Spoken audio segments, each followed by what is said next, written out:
Om Sthapakaya cha dharmasya sarvadharmasarupine Avatara Varisthaya Ramakrishnaya Te Namah. I bow down to Ramakrishna, who established the religion, embodying in himself the reality of all religions, and being thus the foremost of divine unconscience. Sri Ramakrishna, the prophet of harmony. The time was ripe for one to be born, the embodiment of both this head and heart.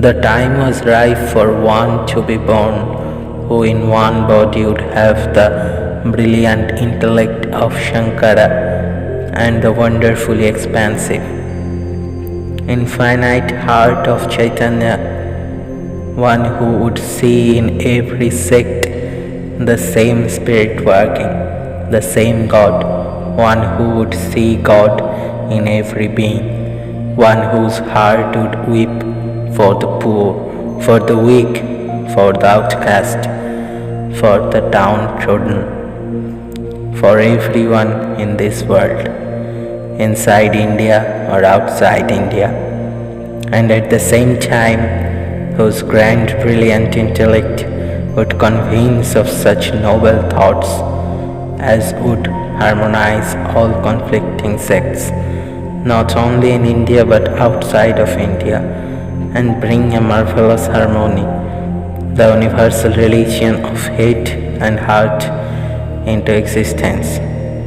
Such a man was born, and I had the good fortune to sit at his feet for years. The time was ripe. It was necessary that such a man should be born. And he came. And the most wonderful part of it was that his life's work was just near a city which was full of Western thought, a city which had run mad after these Occidental ideas, a city which had become more Europeanist than any other city in India. There he lived, without any book learning whatsoever. This great intellect never learnt even to write his own name, but the most brilliant graduates of our university found in him an intellectual giant. He was a strange man, this Sri Ramakrishna Paramhansha. This is the message of Sri Ramakrishna to the modern world. Do not care for doctrines, do not care for dogmas or sects, or churches or temples. They count for little compared with the essence of existence in each man, which is spiritually, and the more that this is developed in a man, the more powerful is he for good. Earn that first, acquire that, and criticize no one, for all doctrines and creeds have some good in them. Show by your lives that religion does not mean words or names or sects, but that it means spiritual realization. Only those can understand who have failed, only those that have attained to spirituality can communicate it to others, can be great teachers of mankind. They alone are the powers of light. The more such men are produced in a country, the more that country will be raised.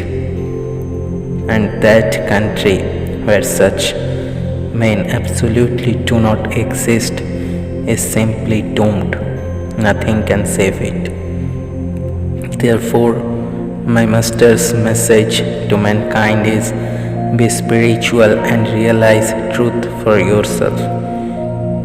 He would have you give up for the sake of your fellow beings. He would have you talking about love for your brother and set to work to prove your words. The time has come for renunciation, for realization, and then you will see the harmony in all the religions of the world. You will know that there is no need of any quarrel, and then only you will be ready to help humanity. To proclaim and make clear the fundamental unity underlying all religions was the mission of my master.